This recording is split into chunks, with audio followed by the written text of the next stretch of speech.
I'm Melissa Matsuo, and I'm also from UCLA's NSU. How can we as college students get the current and future generations involved in understanding the importance of the legacy of camps as it relates to the role of activism in the JA rights? Oh, that's an easy one. Yeah. Thanks, Mark. Again, I think it relates to the previous question somewhat, which is that I guess it would be part of an intellectual discussion with people. I think there has to be, there does have to be people who actively engage others to do the right thing. I really believe that. I think that we have to figure out a way to explain to people what happened.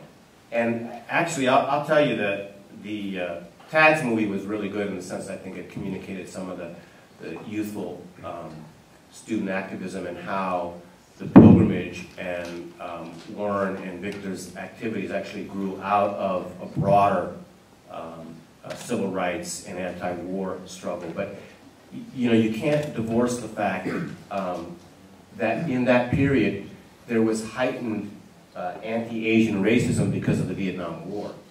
And you know, there's stories about, you know, JA or Asian GIs being brought up in front of their unit and saying, this is what the enemy looks like, you know. And so that, I think, spurred this on. But I do think that going to these pilgrimages, you know, once somebody goes, it's a profound transformation. I think that you get people to go. I've had people, African-American reporter came up to me and burst into tears after one pilgrimage. These are not little kind of, you know, vacations or little jaunts or little tours of a historical site. We're not going to some, you know, looking at a kiva or some ruins somewhere. You're looking at ruins, but there has a profound psychological impact. And I think that you got to get people to go. And you got to educate people about what happened. This isn't something that's easily, you know, absorbed. I mean, it was very difficult to get the community to even talk about it. You know, for decades, people didn't talk about it. And my mother was an activist for many years prior to going to Manzanar. She was a teachers union organizer. She worked with organizing farm workers in the early 60s, even before Cesar Chavez was around. She was an activist in the Henry Wallace campaign in 1948, belonged to a thing called the Nisei Progressives. She was an activist. She never took up, except with Nisei Progressives, she took up the question of redress and anti-nuclear weapons because of Hiroshima and Nagasaki. But, you know, it was easier to take up other issues. And so it took decades for the community to come to grips with and begin to heal. And I think this healing process still has to go on. It has had an impact on our community to this day. You know, this anecdotally, the Kunatomis owned a small store not far from here, you know, and had to sell it for half of what they paid for it. They had to sell a car. I mean, think of the economic impact it had on just one family to give up real estate in downtown Los Angeles. So there's an impact that I think people, the Yonsei and Gosei need to understand that it does impact. It has impacted their families, their lives. So there's an indirect, empathetic kind of, I think, quality where, oh, my grandmother suffered. I think that's very powerful. But then there's also a direct question of how does this relate to some of the struggles that are going on today, some of the struggles that I face, you know, as Asians in this world. So I guess get people to go to these pilgrimages, give them something to see, argue with them, fight with them, educate them. I think that's what it takes. It doesn't, you know, Warren, like Warren said, nobody was talking about it. You know, there were a handful of former inmates or incarcerees at the first pilgrimage. My mother, Carl Yoneda, you know, a few people were there, Elaine Yoneda, but there weren't a lot.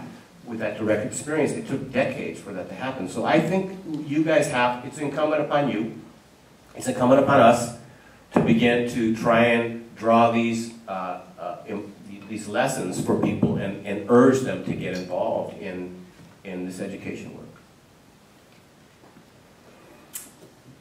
Okay, so as students in particular, I think you're at institutions of higher education. You're in a learning situation. So number one, I would say it's important to educate yourselves. You can't help other people if you don't know what's going on. So, you know, Asian American Studies classes, independent readings, looking at films like TADS. There's lots of resources on the web now, not like when we were students back in the 70s, where it was very, very hard to find anything. So educate yourselves. Once you've started on that path, then help educate others. You can put on educational programs, you can have showings of films, like Farewell to Manzanar, and then have a discussion afterwards, you know, whose family was in a place like this, how did it affect them? Does your mom or dad or grandma or grandpa ever talk about it? And then go on pilgrimages, Manzanar, Tule Lake. There's recently been a number, the federal government has recognized that it's of historical importance to look at the camp's experience. There's a debate on how we're going to talk about the camps. Are they going to be presented as relocation centers, as the U.S. propaganda portrayed it in 1942, or are they going to be called concentration camps that America set up for its own citizens? And you can get involved in that debate. It's going on right now. You can go to the pilgrimage and you can take actions. A little imagination. You know, students are the ones who really started the pilgrimages, both Tule Lake and Manzanar. And when we did that, it's not like we had all the answers. We were searching for answers. Sometimes we were just searching for the right questions. But we were willing to take actions, and that's really, really important. I can't stress enough how important it is not to not be satisfied with just studying a question and saying, hey, that's not right, but going out and doing something could be small. I don't know if anyone's gone out to, been following the Occupy Wall Street thing that's been going on, or been out to Occupy LA. I was out there this morning. I was there too early, everyone was still asleep. But there were about 50 tents out there. I've been out to the Occupy Seattle demonstrations when the police were out there arresting people. But, you know, it may not seem big, but small things can sometimes snowball and have real impact. So I would encourage all of you to try to have an impact on the world. Well, let's see, pilgrimages. I think the pilgrimages they're very powerful spiritual experiences. And in a lot of ways, it's a touchstone for who we are. Being together with all these people who share this collective background or identification, it's a very emotionally deep experience. But then from there, then what, right? After a pilgrimage, how do you integrate that into your life? And one of the things, and my thing is Tule Lake. I just think Tule Lake is the most interesting camp, and it's the camp that has, it is a story that has not been validated yet especially by the Japanese American community. We have treated the stories of the no-nos and the renunciants and the protesters as the dirty linen. And so, you know, we get this propagandized image of Japanese Americans as, you know, the model minority, right? But that whole story about Japanese Americans going to camp and being passive and silent is just, it's an untrue story. And Tule Lake is the camp that tells that story about what happened to all of the people who protested. And it's a story that's still in the archives. You students, you know, the ones who are going to UCLA, you can go to the archives there, and there are just incredible files there. There are the lists of people who were in the stockade, and the kinds of reasons that they were in the stockade, like, oh, troublemaker, or bad crowd. I mean, that was the kind of due process that people had for being thrown in the stockade for months at a time. There was a dragnet in Tule Lake. You know, they were going through searching all the barracks to find out, you know, what contraband people had. And the whole camp was in a lockdown. So there is just, there for students, I mean, Tule Lake just offers tremendous research opportunities. And they're all there at the UCLA library. So you've got some great papers there, right, of things that nobody's written about. So that's, I think, one thing that you can do.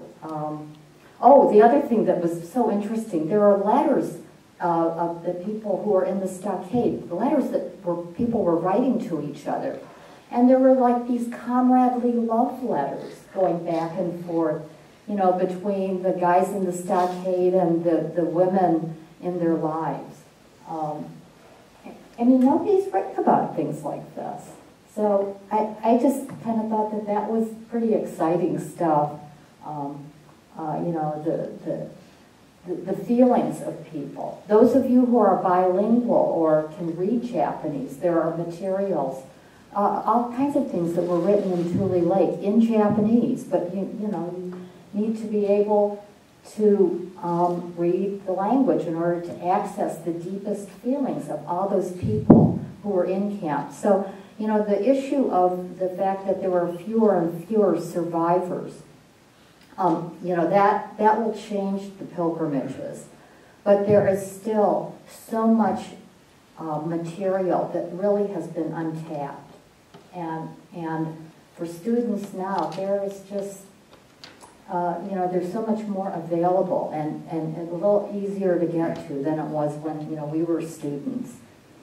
The other thing, let's see, I think that we need to look at starting to use language. Look at the way we're using language, because much of the language that we've been using to talk about the camps is the language of the oppressor. It's the language of the WRA. And the purpose of that language was to hide and minimize what was going on. And so when we start using, I don't think people use relocation center anymore, do they? You don't hear that much. But relocation seems to have been replaced by internment. And, you know, internment deals with people who are not citizens. And the interesting thing about the people who were in those DOJ, Department of Justice internment camps, they were not U.S. citizens, but they were covered under the Geneva Conventions. And so the Department of Justice camps were actually more humane and more comfortable than the concentration camps that were created by the Department of the Interior. So at Tule Lake, this is another one of my little pet stories about Tule Lake, but at Tule Lake, 2,000 Kibe and Nisei, American citizens, were stripped of their citizenship and then they were interned in Department of Justice camps as enemy aliens. And this was part of a plan to deport them to Japan after the war. I mean, I don't know that that has ever happened to any group in America. I mean, a group of that size, 2,000 people being prepared for deportation because, oh, they were troublemakers. So that's another one of those stories about Tule Lake, that the next generation of scholars, you know, is going to produce some really powerful work, I think, about government misconduct that all culminated in Tule Lake. And so the third thing on the to-do list, I think, is we need to look at reframing the Japanese-American narrative to include the stories of those who protested. And so we talk about the draft resistors, but the draft resistors, there were only about 300 of them. 315, was it? Wayne? But there were 12,000 people, more than 12,000 people at Tule Lake who protested, and they ended up segregated at Tule Lake because of that protest. And we need to start looking at the way that those protesters have been treated by history, because they have been called the disloyals, the troublemakers, the bad apples. You know, they've never really been given their due as the people who took the crazy risk of protesting their unjust incarceration. So, yeah. Thank you. So, what we thought we would do, we're going to do question and answer from the audience, but it seemed like an appropriate thing to ask the panelists who have been so nice to answer the questions from the Nikkei Student Union, that do they have any questions for the students themselves that they would like to ask at this moment? This is like an exam, isn't it? But no, I mean, seriously, is there something that came to mind when they asked you a question? If there is, you know, this is a good time to do it. So, anybody? Yeah, so how did you learn about the camps? I mean, was it from family? Was it from an Asian American Studies class? Was it from talking to friends? Well, I thought about the camps through my dad, because my grandfather was interned at Tule Lake. So throughout my life, he kind of told me, because he loves history, so he always talks about the concentration camps and the pilgrimages, and that's how my interest grew to like Nikkei Student Union, where they went to the Manzanar pilgrimage, and I was lucky enough to be a part of that and kind of go through the whole spiritual journey to kind of experience what people did 7 years ago with the concentration camp. I personally learned about the story of the Japanese Americans when I entered Nikkei Student Union in college. Before that, I didn't know anything about it. I'm a Shinise, so my parents are from Japan. We really didn't have any background about that knowledge. And I guess, especially going through to Manzanar itself, like just physically being there was a really big experience to learn what the significance was. I also learned about the history through the cultural night that NSU holds every year, which is like a drama performance that we do at Royce every year. And so that kind of told the story of how, you know, how the Japanese Americans came here, World War II, etc. So, Just really quick, I personally learned a lot about like the concentration camps and everything when I was actually back in 7th grade in middle school, and my English teacher was telling us, okay, we're gonna read a book, and it's written by a Japanese American author. And I was like, oh, I was really excited. I was like, oh my gosh, what is it about? And then it turned out to be it was about the book was titled Journey Home, and I forgot who the author was. But and while I was reading through it, I was like, I guess I was a little shocked about what really happened in the past and to the Japanese Americans in the past, and like I didn't know anything about it, and I was pretty blown away by what I read in the book, and I was like, I really want like another opportunity to like really learn more about it, and like the next opportunity was really like when I joined the Nikkei Student Union in UCLA, and when I heard about how we go to Manzanar pilgrimage every year, I was like, I'm really going to go this. I want to find out more about what happened in the past then. And that's how I basically learned about everything. Okay, the correct answer is you came to the Japanese American National Museum. Was that hard? No, that was very, very interesting to hear, because I would actually mention to Yuta not only that, the 99 Years of Love, which, is circulating now, is very popular, but NHK did do a documentary featuring Ken Watanabe. Ken Watanabe's America, where he actually goes to Heart Mountain with Norman Etta, visits him, and actually goes to Heart Mountain in the middle of winter and freezes his rear end off.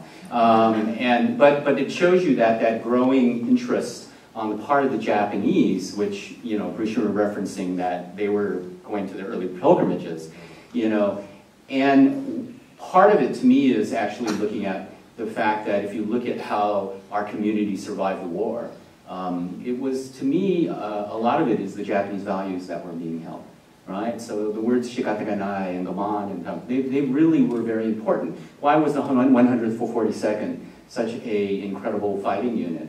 Because people like Daniel Inoue said, "What did your father tell you?" He said, "Don't dishonor the family." They fought like Japanese. So there is this connection, other connection that you could find in wondering about why should we care. But I really think that there's a cultural connection in there too. Did you have any other questions for our students? Well, I guess I'm kind of curious, how significant an issue is race in your lives? I mean, do you feel like, the model minority and you've all assimilated, or? What about the word identity? How do you guys view yourselves in identity? Who are you? I'm also a Shinise, and so when I first joined NSU, to me it was more of a social outlet than a cultural community. But as I got more involved, I began to have these questions like, do I really belong in this Japanese American community where many of our members are yonsei and they have grandparents and that family connection to the internment camps, whereas I don't because my father is from Japan. But I think as I learned more, it was more like myself finding a new definition of what Japanese American was. To me, Japanese American it has something to do with your ethnicity and like the fact that we have that Japanese heritage. But I think, that we have a lot of Shinise right now, and we're like coming of age. A lot of us are college students, and so I feel that I fit the Japanese American identity. It's an identity that's not fixed, but it's always changing. And so, the Hapas and other like multi-ethnic groups and like Shinise and Yonsei, we all belong into this definition of Japanese American. Okay, so I'm actually a Yonsei, and I actually grew up in Torrance, so there's like a ton of Japanese people there, right? So I've kind of been surrounded by a bunch of like other Japanese people all my life, and then it wasn't really until I came to college that I realized that like other people like Shinise and stuff didn't really know about the history of JAs. So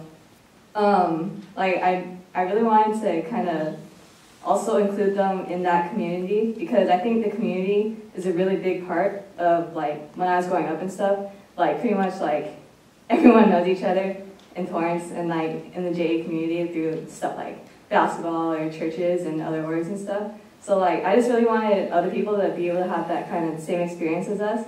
Like and you don't necessarily have to be like Japanese American, because like on basketball teams, for example, we'll have like a bunch of other people of like other ethnicities, and they still feel like they're part of the community, part of the Japanese community, because like we've had the same experiences and we do the same things. So I guess that's my viewpoint on it.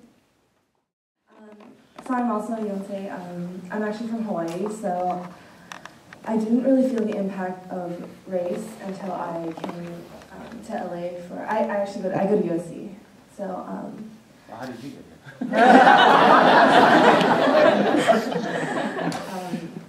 But coming from a place that's majority Asian, and even though my my family, my grandmother was intern. When I was younger, I really didn't feel the relevance of it until I got here. And I would say that identity is still something that I struggle with, because even though I'm 4th gen and there is a thing with like assimilation, and there's Japanese culture, Japanese American, and each one is really distinct. And until I got involved in USC Nikkei, I really didn't know a lot. So. I think what's so interesting is, you said you grew up in Torrance. My wife grew up in Gardena, right? Gardena was, totally, right? And so her perspective is totally different than mine, in the sense, because I grew up in a community. We moved out to the San Gabriel Valley because with the freeways, and my oldest brother was the first one to graduate, first Japanese American to graduate from Temple City High School, and my sister was the second, and I guess I was in the top 10.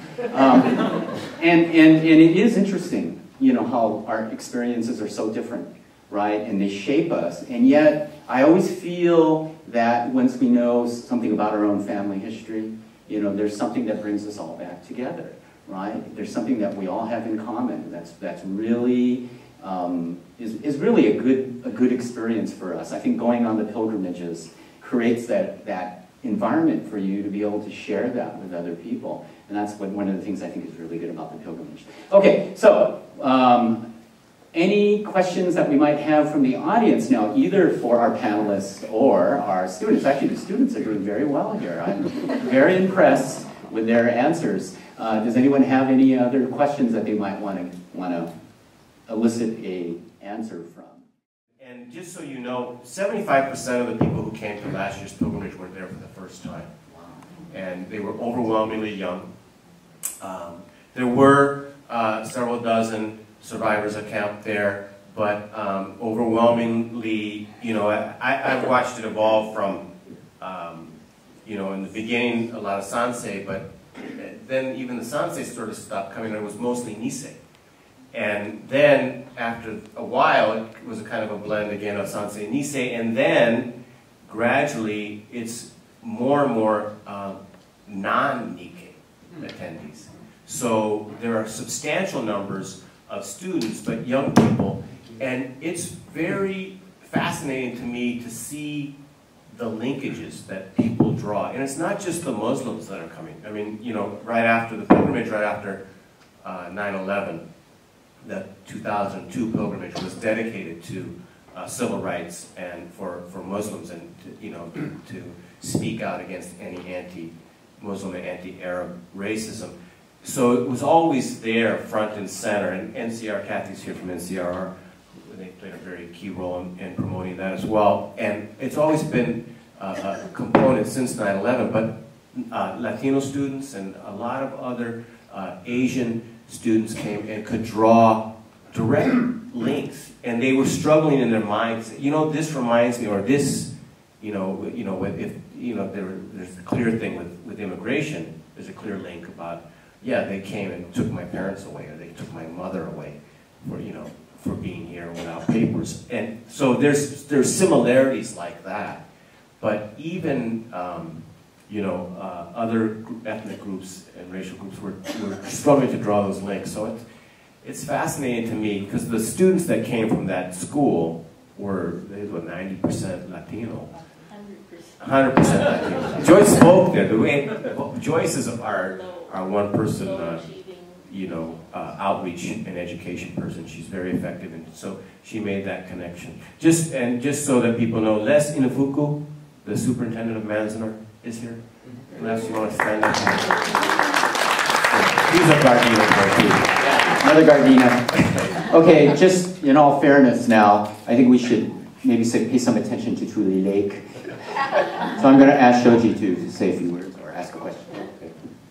My name is Soji, and my father was inmate at Tule Lake, and he's a Nono boy. He's also a poet and a playwright, and he's told the story and attended many of the Tule Lake pilgrimages, including the very first one in 1975, So he was kind of like Sue Embrey, and one of the very few Nisei to start talking about this when nobody other Nisei were talking about it. But anyway, in relation to Tule Lake, I'd like to ask the students, you know, when you were listening to Barbara talk about Tule Lake, was this the first time you're hearing about Tule Lake? And if not, what is your reaction to this story, knowing that there is this group of dissidents or protesters who actually stood up and fought for the rights of Japanese Americans, and actually all Americans? Do you have any reaction to that or feelings? This was the first time I heard about Tule Lake, or like Tule Lake pilgrimage, but then I did hear and learn about the Nono boys. I actually got the opportunity to interview Aiko Herzig, and then she educated us about that. And then she explained how they're considered the resistors, like I guess what they said, the bad apples, basically saying that the Nono boys were seen as like the negative image of like Japanese Americans who weren't the ones who were loyal enough to go to war to fight for the U.S. citizens. But they mentioned it too. But I do believe that the Nono boys and the people who actually went to war, they were both fighting for what they believed for, and they were both passionate for different reasons, and it might have resulted in a different kind of action. But regardless of what choice they took, it was something I think I would say respectable and honorable for each I guess group.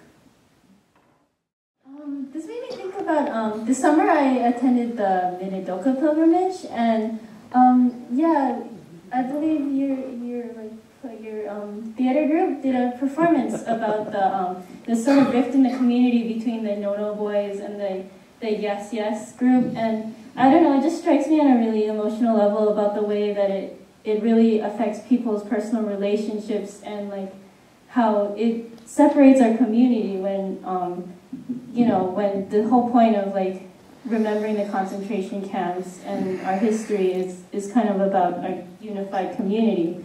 And yeah, so I knew about the Nono boys from before, but it's sad, and it's kind of a question that I try to struggle with personally, because I'll try to put myself in their place and wonder how I would have answered and how that would have affected my life.